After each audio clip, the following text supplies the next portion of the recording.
All right, good evening and welcome to the November 2022 meeting of the Omaha Public Power District Board of Directors. Thank you all for joining us in person at the Omaha Douglas Civic Center and remotely via WebEx.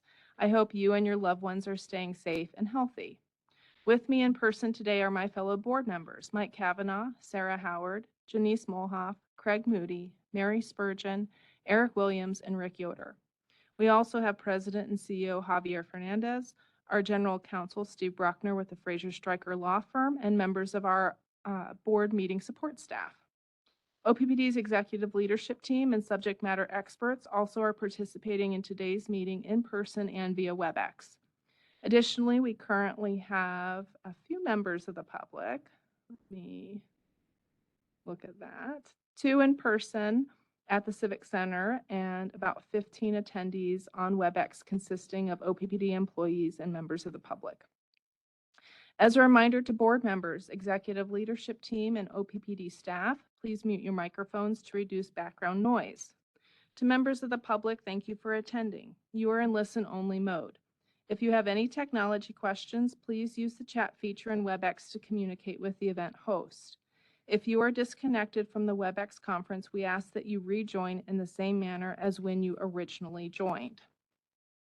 I will now ask a member of OPPD's physical security team to provide the safety briefing for our location and for Javier Fernandez to provide other safety reminders. Mr. Clark? Good evening and welcome to November's board meeting. Thank you for coming. As we usually do, we'll start off with a quick safety message. As we know, our emergency exits are on either end of the room. There's also fire suppression and first aid materials located there, and we also have some extra first aid materials in the back with us. If in the event of any type of evacuation, we would use the sheriff's deputies that are here in the room as our examples of where to go and when to go there. I don't believe we have any worry about severe weather, but also if there were any fires, we would use these exits. In addition to that, I want to make sure that everybody's safe. So if anybody does need any help during the meeting, please let us know. We'll make sure that we can try to get help as quickly as possible. We want to make sure that everyone's aware of any trips or falls, so be watching out for anything in the environment that you might see. I also wanted to bring attention to the fact that it is getting later or darker in the evening quicker nowadays. We are in the months where we could see some slick roads, and especially to be watchful of deer in the roadway if you are on the outskirts of Omaha or in the rural areas. Car deer accidents around this time of year are pretty high due to the hunting season and whatnot, and can cause a lot of damage and potential injury. So with that, I'll turn it back over to you and have a great meeting. Thank you, Josh. Someone reminded me a few days ago that watch out for deer is Nebraskan for I love you. So watch out for deer for sure. Staying focused for the month of November. We've had, as we always report on safety incidents, I've talked a lot about soft tissue injuries, falls, and trips. The other area of focus for us has been preventing cuts and lacerations. So for the first time in 7 years, cut and laceration injuries have taken over sprains, strains, and tears as our leading nature of injury. So that's another very important focus of our safety teams, which is, I think it's a good news of evolution. We're improving, and it's about wearing long sleeves and gloves when you're starting physical work.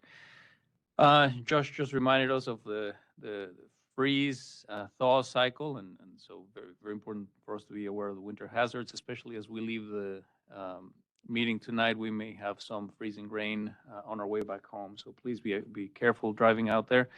And the fire safety. While October was dedicated as a fire prevention safety month, these hazards don't disappear in November. And as we're turning on heating, personal heating at home, and now starting to tinker with Christmas lights, please be careful with all of these fire hazards that may come to your home.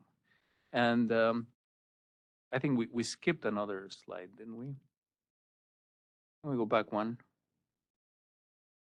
There, I didn't talk about psychological safety. I think it's important for us to talk about healthy conflict. I think I've mentioned these a couple of times now. We enforce having a debate. And having debate is not a bad thing. We promote that healthy conflict because that's truly when the best ideas come to the table. It's when we have dissenting views, and most of the times neither one of those views is correct. And it's having the psychological safe environment for people at OPPD and for members of the public and here at the board to have healthy conflict, and that brings the best of us. So that's the psychological safety piece that I want to focus on.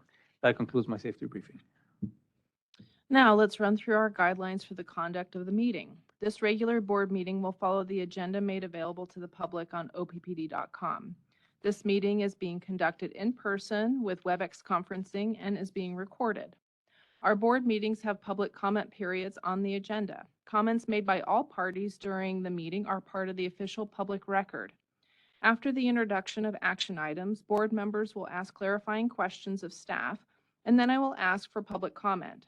After public comment, the board will conduct its discussion of the matter and then vote. Also, before we adjourn, there will be an opportunity to comment on any other matters of district business. We will take comments in the room first and then via WebEx. For in-person attendees, if you wish to make a comment, please line up behind the microphone. Please state your name, address, and the name of any organization or person you represent. Each individual will be allotted 3 minutes per matter pending. To assist you, we will use the timer that is in the room. Mr. Adams will signal you when you have 30 seconds remain, as well as when time is up. Next, we will review the 2 options for WebEx attendees to notify us. Option 1, which is being displayed now, involves sending the meeting technology host a message using the chat feature, simply stating that you wish to speak. Mr. Adams? Thank you, Chair Wagner. For those who have joined us using a computer or WebEx mobile app, you will find a button in your WebEx interface to open the chat panel. Once open, you may send your message to the meeting technology host. Requests to provide comments will be relayed to Chair Wagner for recognition during the public comments section. Option 2, which is being displayed now, involves the hand raise feature. Mr. Adams? WebEx allows attendees to virtually raise their hand. You may use this feature to indicate to OPPD that you wish to be recognized to provide comments. The hand raise button can be found in the lower control bar of WebEx. After you have provided your comments, please press the hand raise button again to virtually lower your hand. And for those who have joined the meeting using only a telephone, WebEx has a hand raise feature that is activated by pressing *3 to raise and lower your hand. When we see your hand raised, we will acknowledge you by referencing a portion of your phone number. If you wish to provide comments when recognized, please wait a brief moment to be unmuted and begin speaking. At this time, if you would like to try using the hand raise feature, please do so as a test. I'll allow plenty of time at each opportunity for public comment for members of the public to provide notification via WebEx. When I call on a member of the public to speak, our meeting technology host will unmute your microphone. Before commencing your comments, I suggest you first affirm that we can hear you. Please state your name and address and state the name of any organization or person you are representing. Organizations should choose one representative to speak on their behalf. Each individual will be allotted 3 minutes per matter pending at the discretion of the board. To assist you, we will display a timer on the WebEx screen to ensure each member of the public receives a consistent amount of time. Mr. Adams will signal you when 30 seconds remain, as well as when time is up. For all attendees, please direct your comments to me. I will either respond to you directly or defer response to another board member or officer of the district. The board values and welcomes civil, respectful, clear, and concise communication from the public. During public comments, speakers should refrain from repetitive, profane, or irrelevant comments. Speakers shall refrain from polling the board as such vote is not on the agenda and is prohibited by law. If you have written materials, please email them to corporatesecretary@oppd.com and they will be received on our behalf. For those at the Omaha Douglas Civic Center, please hand your materials to Mr. Adams. In summary, we will take in-room comments first, then WebEx comments, then have a last call. Mr. Adams, will you please take the roll call? Director Bogner, Here. Director Kavanaugh, Here. Director Howard, Here. Director Mulhoff, Director Moody, Here. Director Spurgeon, Here. Director Williams, Here. Director Yoder. Yes. Here. Notice of the time and place of this meeting was publicized by notifying the area news media, by publicizing same in the Omaha World Herald, OPPD Outlets newsletter, oppd.com, and social media, by displaying such notice on the arcade level of Energy Plaza, and by emailing such notice to each of the district's directors on November 11th, 2022. A copy of the proposed agenda for this meeting has been maintained on a current basis and is readily available for public inspection in the office of the district's corporate secretary. Additionally, a copy of the Open Meetings Act is available for inspection on oppd.com and in this meeting room.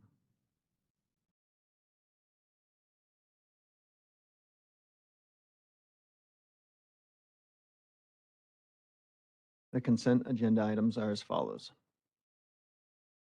Approval of the September 2022 Comprehensive Financial and Operating Report, October 22 meeting minutes, and the November 17th, 2022 agenda. Nebraska City Station Unit 2 SDA Bottom Cone Replacement and Recoat Labor Contract Award, Resolution Number 6534. Installation and removal of customer installed ducted house services, Resolution Number 6535. Substation Control Building Enclosure, Resolution Number 6536. Exciter upgrades for Sarpy County Units 1 and 2, Jones Street Units 1 and 2, and North Omaha Units 4 and 5, Resolution Number 6537. There are no corrections, changes, or additions to the consent agenda items. I need a motion and a second to approve the items. Motion to approve. Second. We discussed these action items at the all committees meeting on Tuesday, November 15th. So at this point, if any members of the public in the room have comments on these consent items, we'll take those comments now. All right, I don't see anyone moving towards the podium, so we'll move on to WebEx attendees. If any members of the public on WebEx have a comment, please send a chat to the meeting host or use the hand raise feature in WebEx. Telephone users can press *3 to raise their hand. Do we have any requests for public comment on the consent agenda items? We do not. Okay. All right, Mr. Adams, will you please call roll? Director Bogner, Yes. Director Kavanaugh, Yes. Director Howard, Yes. Director Moloff, Yes. Director Moody, Yes. Director Spurgeon, Yes. Director Williams, Yes. Director Yevon. Yes.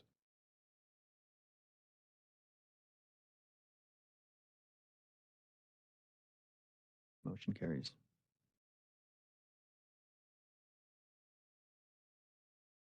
Next up is the board discussion action item, SD11, Economic Development Monitoring Report, Resolution Number 6538. I make a motion that we accept SD11 monitoring report as presented. Second? All right, very good. So at this time, we're going to move to our public comment, or excuse me, sorry, I am messing up here. We will go ahead and tee up for board discussion limited to questions to staff aimed to seek clarity. So are there any requests for clarifying information? Board. Okay, very good. Now we will move on to public comment. So do any members of the public in the room have a comment on this action item? If you'd like to make a comment, please come to the podium. All right, not seeing any movement towards the podium, we'll move on to WebEx attendees. Do any members of the public on WebEx have a comment to make about this resolution? Yes.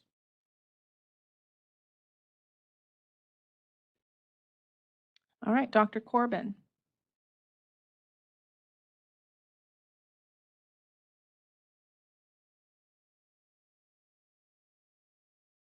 Okay, we should be able to hear you now. Hello? Yes, we got you. Okay. Pertaining to Tuesday's discussion of economic development, the word sustainability is mentioned briefly, but I wish it would take a more prominent role. With the Inflation Reduction Act, this would be the best time to work with companies that you wish to attract to help them build energy efficient buildings with solar energy and battery backup using IRA funding. I am happy to hear that OPPD is working to make sure IRA funds for Nebraska are being requested through either the governor or the Nebraska Department of Environment and Energy. And I would hope that there will be more attention to attracting businesses that want to use clean energy. Thank you. Thank you very much. Are there any other requests for public comment on this action item? There are not. All right, very good. All right, so at this time, then we will have our board discussion, and I will start with Director Molhoff. Thank you. So in this report, the team presented to us 4 buckets to support businesses, both new and existing, to be a trusted partner for our customers, to promote initiatives that support OPPD's long-term strategies, and to assist with site development. And I think that this report was an excellent example of how our economic development team has worked to support that SD. While the changes to the SD were just approved in June, and that included the sustainability language, the team really pivoted to ensure that the report reflects some of the changes. And I look forward to seeing how this report evolves to show sustainability and change in economic changes in the economic indicators that we saw the data over time. I would like to thank this award-winning OPPD team in their economic development efforts and for this report. Thank you. Thank you very much. Director Yoder. Thank you. So I understand different people have different lenses based on their life experiences. I'll just throw out that in my decades at the University of Nebraska College of Business, I think I met all of the economic development players from the local level to the federal level. I was even funded by some of them. I also worked with many economists, and enough to know that there's a healthy debate that exists between different and appropriate approaches to economic development. I want to stress that my comments here are about the strategy. The OPPD team is comprised of hardworking people doing really good work. I'm not trying to criticize their skills or abilities. My comments are based on this monitoring report because I think they illustrate policy choices that have been made by the board and the CEO in conjunction. We've done it together. I think there's room for policy improvement, as I have always asked about economic development. How do the resources spent lead to outcomes described by OPPD's mission to deliver affordable, reliable, and environmentally sensitive energy services? That's my main question. The report that we got doesn't always connect those dots for me. They don't always move. I see a lot of actions. I see some outputs, but I don't always see how we get to changes in affordability, changes in reliability, or changes in environmental sensitivity. I know from a particular constituent who lives in Sarpy County next to some of the industrial areas down there. She argues that there has been less than environmentally sensitive actions taken by the large industrial customers we help bring in. That's one person's opinion, but I represent that person. Again, I'm very glad over the years to have seen the improvement in these reports. I think the report strives to describe outcomes, but for me, once again, we should be connecting the dots between the resources to the outputs to how this relates to our mission. Thank you. All right, thank you, Director Yoder. I think that there were no other requests to make comments here, so I will add mine and then we will move on to our vote.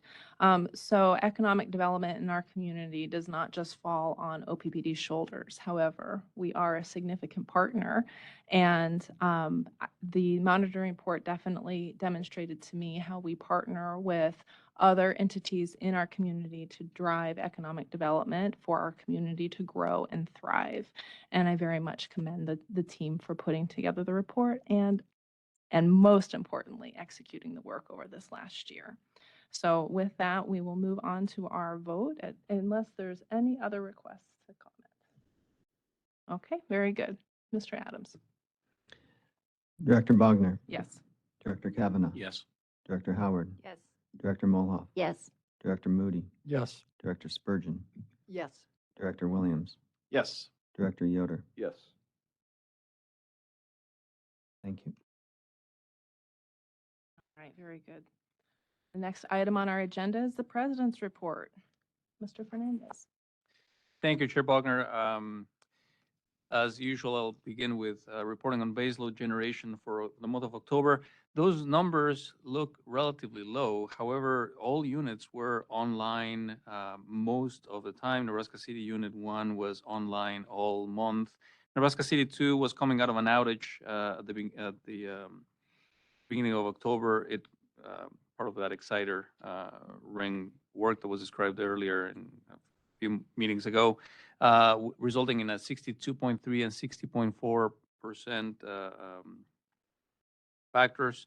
North Omaha Unit 4 and 5, again, just very small outages, hours of outages, but for the most part, the units performed well in the month of October. You may ask why the lower generation in the month of October, and part of that is going to be in 2 slides, so just hold on a little bit, but it's windy.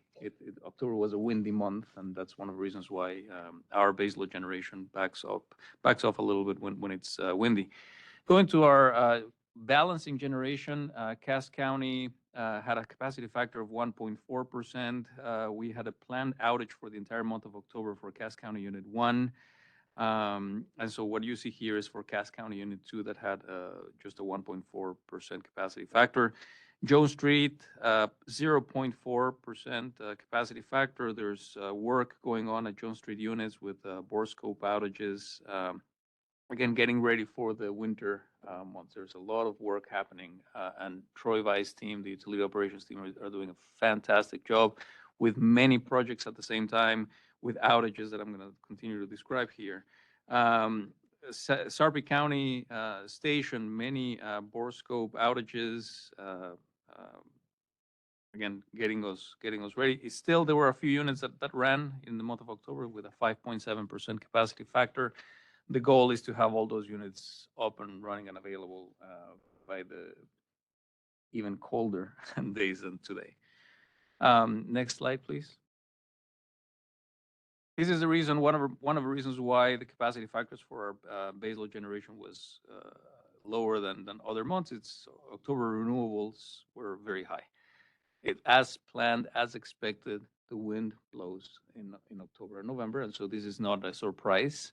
Renewable energy contributed 39.9%, almost 40% of OPPD's retail energy sales for the month of October. That's really high, with a wind capacity factor of 45%. And then our capacity factor for the community solar going down slightly, down to 22.4%, as we have less hours of sunlight than as expected going into the winter months.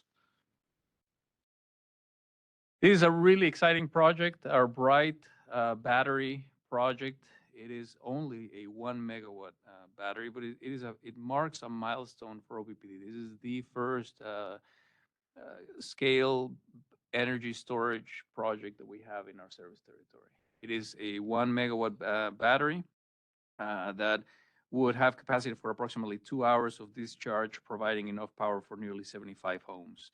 So again, not a gigantic project, but it marks a very important milestone. We are housing that battery in our Weeping Water substation, and you may ask why. Part of it is the substation configuration is perfect for this type of battery, but the other one is we know that there are certain circuits that experience outages in a way that we are going to test this battery to help us improve reliability. So the teams are very excited about testing this battery, and we will learn a lot more about that. I will also point out that we've been working a lot with local fire protection, police, the city, the mayor, making sure that they understand how the battery works and how we will operate in conjunction with the local authorities. Next slide, please. Month of Giving, November. OPPD recently launched our annual Month of Giving campaign. That is under the March Setke Month of Giving month. where we are focusing on donations towards our energy assistance program, as well as giving the gift of energy by paying any amount towards someone's OPPD account. Last year, the energy assistance program served 929 households for a total of $303,360. So it's a fantastic opportunity for our employees to help those in need, and we will continue to do that for the remainder of the month. Next slide, please. This is really exciting. The pictures on the screen really don't do justice to how exciting this event was. In the middle of the screen, you see our Vice President of Customer Service, Tim McAravey, and members of his team leading our first annual Trade Ally Summit. We hosted that a couple of days ago. We received a total of 150 registrations with a mixture of solar, HVAC, and lighting trade ally contractors. Just very engaging session. We released during this event a new partnership benefit, which will allow our members to use co-branded marketing material that will reflect their trade ally status in an effort to continue to leverage the great collaboration that exists between OPPD staff, trade allies, and continue to extend that trust with that customer owners have on OPPD. So great event. I'm proud of the team for doing this for the first time. I expect many more of these sessions going forward in the future. So thank you, Tim and Heather and everyone. Next slide, please. Another fantastic, not only great picture, but a great way to celebrate I'm going to talk about the one on the left first, our International Linemen's Rodeo. From October 12th to the 15th, this International Linemen's Rodeo attracted 117 utilities from the United States and Canada, and it was held in Bonner Springs, Kansas. It's a chance for the utility line workers to show off their skills, see new industry tools, network, and inspire younger generations to join the trade. OPPD sent 6 journeymen, 2 apprentices, 4 judges, and a support team. Great results from a few of our folks competing against national utilities. I know Troy was down there, and a few of our leadership leaders in Troy's organization supporting the cause. So we're very, very proud of those who competed for OPPD. On the right, you have Veterans Day. Even though the Veterans Day parade may have been canceled, weather was not cooperating for us. That did not stop the unveiling of OPPD's newest bucket truck in red, white, and blue, with bald eagles on the hood and sides and emblems recognizing every branch of the United States military. OPPD has 191 full and part-time employees who have served in the military at some point. That's about 10% of OPPD's total workforce. And we have 1 board member who also served in the military. So thank you for your service. We thank OPPD's employees and OPPD retirees and our own board member for your service. Thank you, Director Molhoff. Next slide. Honoring our community. The picture on the left shows our Clean Waters Challenge. Employees from our Safety System and Processes unit took part in the 2022 Clean Waters Challenge hosted by Keep Omaha Beautiful, where volunteers for the challenge marked a total of 1,338 storm drains with no dumping decals and distributed over 2,000 educational door hangers to the Omaha community. They had a great time and enjoyed very nice weather. We're already missing those days today. And then on the right, you have the Careers in Energy. There was no shortage of hands-on lessons for the roughly 100 high school students who participated in OPPD's annual Careers in Energy event, an effort to entice students into careers in energy and utilities. I had the opportunity to speak to students and witness firsthand volunteers from OPPD and MUD working with high school students. It was fantastic. The energy, literally the energy in the room was contagious. And last, and certainly not least, this is in memoriam, remembering those we lost. Edward Ronca, who died on April 16 of 1946. While working on a 7,600 volt line in Bellevue, he was attempting to fasten his safety belt when he made contact with the line. He was 56 years old at the time of his death, with 26 years at OPPD and the predecessor of OPPD. He was survived by his mother, 2 brothers, and 5 sisters. And that concludes my President's report. Thank you very much. Our next and last item on our agenda is the opportunity for comment on other items of district business. Do any members of the public in the room have comments on other items of district business?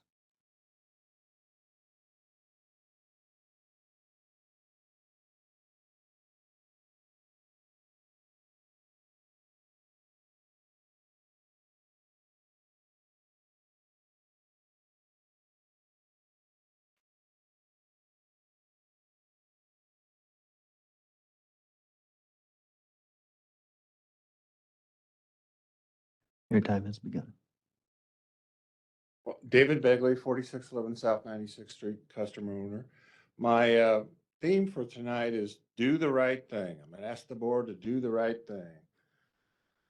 Right now, we've got 20 million Americans behind in the utility payments, and MUD is telling us that customers are going to be paying 18% more this winter. So I'm asking the board to do the right thing, fund the EAP with 10 million bucks. That's not even 5% of your cash balance. And this is giving month, so do the right thing. Next item, big corporate buzz phrase. Don't just talk the talk, walk the walk. In order to save the planet Earth in the year 2100, sacrifices must be made. So I'm asking OPPD leadership and directors to do the right thing, reduce the temperature in the OPPD buildings, you're in your homes and offices, to 67 in the winter, raise it to 76 in the summer. Gotta save the planet. Every little bit counts, right? Here's a quote from a federal appellate court brief by two real scientists, one at MIT, other at Princeton. He says, science is not decided by consensus or peer review. One of the things I learned at Creighton University, a model forecast is merely a prediction. It is not evidence of anything. Science is based on evidence. The climate models have been wrong for decades, and they must be ignored. Here is a very important chart you should all be very familiar with, or I'm going to make you familiar with it. All these little squiggly lines, those are the models. Down here, that's the actual numbers.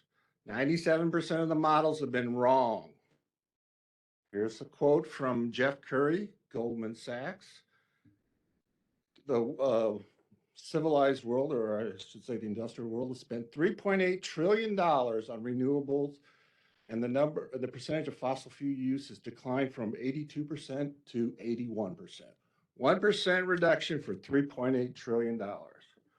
Executive summary from the Center for the American Experiment. State of 30 Wisconsin, seconds. net zero. It's going to triple rates there, just like in Minnesota. I remind you, you work for the customer owners and the voters.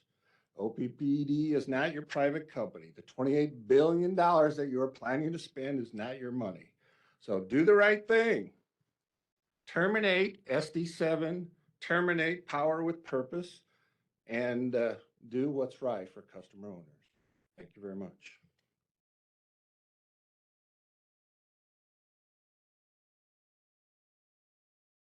Thank you for your comments, Mr. Begley. Are there any other members in the members in the room that would like to make a public comment?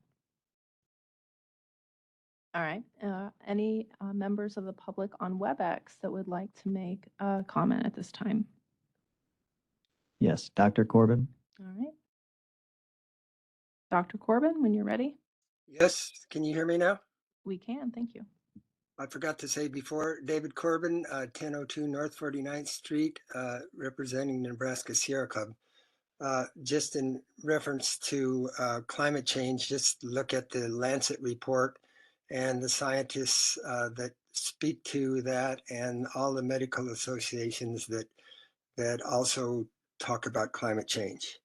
Regarding OPPD's outreach to North Omaha community that I heard on Tuesday's meeting, I remind the board that the Sierra Club is part of an ad hoc committee whose purpose is to work with OPPD on projects that will help North Omaha. Perhaps by now, CEO Fernandez might have received a letter from all the ones that have signed on so that you know who's that ad hoc committee is. I also noticed that Scott Folk is on the board of the Urban League, and it would seem that they would be an excellent choice for solar installation, either through Greener Together or possibly the combination with the huge donation that they recently received. And speaking of Greener Together, I hope that part of the president's report, or somehow we will find out, since the applications were due at the end of October, what the next steps are and when we will get the vote on which projects will be funded. And because there's so much advertising out there from out-of-state people telling them how they can get too good to be true solar energy projects. And since you mentioned the Trade Allies program, I'm hoping that more people, customer owners, will be able to know that that program actually exists and how they might be able to engage in that. So I hope you do a lot of outreach. And if you aren't going to offer incentive programs, the least you can do is promote the Trade Allies program that install solar panels. And finally, I listened in the committee meeting, and I was kind of flummoxed as to why there's such reticence to establish a policy or planning about how to address the 1% solar rule and how to address the declining block rates. Policy making is what boards do, and I hope that you will address those issues as a board. Thank you. Thank you. Mr. Fernandez, would you like to talk to the, oh my gosh. Greener Together. Thank you. Yes, thank you, Dr. Corbin. I shared at the last board meeting some statistics about Greener Together and the success we've had with the program so far. So I hope you were able to watch that. But to your point, I think there will be more opportunities for me to continue to share this. This is not a one and done. This is something that I'll try to bring back to the board whenever there's enough information to share back. But thank you for the comment. All right, thank you. All right, it looks like Mr. Pollock would also like to make comment.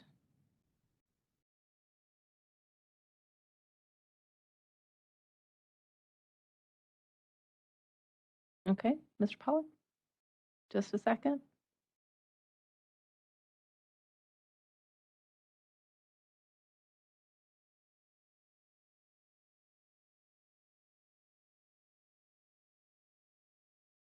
Mr. Pollock, please try unmuting again.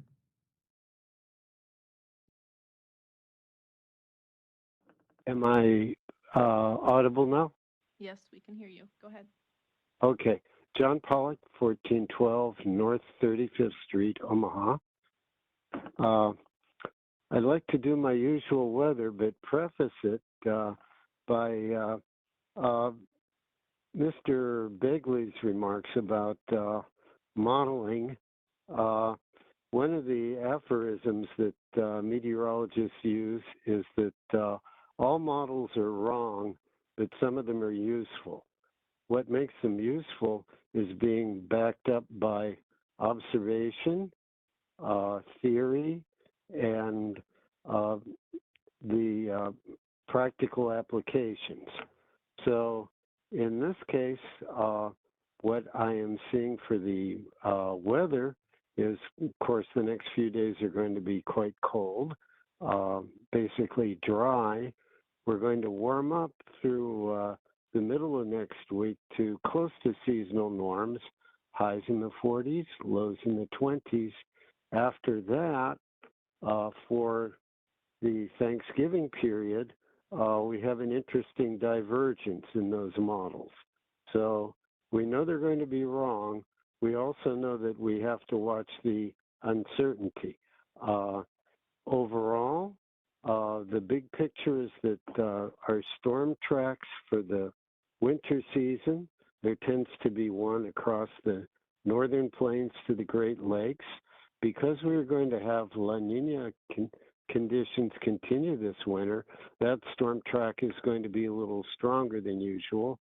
There's another track that runs through the southern plains and near the Gulf Coast. That one is weaker. So what we expect Starting Thanksgiving is another storm system. One set of models has it going the southern route. The other set has it going the northern route and intensifying to our east. Chances are that's the more likely of the two because of the pre-existing conditions of La Nina. That would mean a very slight chance of precipitation for us. But if you have travel plans farther east toward Chicago or the East Coast, you should have an eye out for the expected weather conditions in 30 those seconds. areas. Thank you. Otherwise, continuation of the pattern as far as we can tell through the winter months, which makes us probably near to a little drier than normal, but also subject to more cold outbreaks as the northern track brings cold air behind it. Thank you. Thank you very much. Are there any other requests for public comment? There are not. Okay. I'll do a last call. All right, very good. Thank you all for participating in this evening's meeting, and at this time, we will adjourn.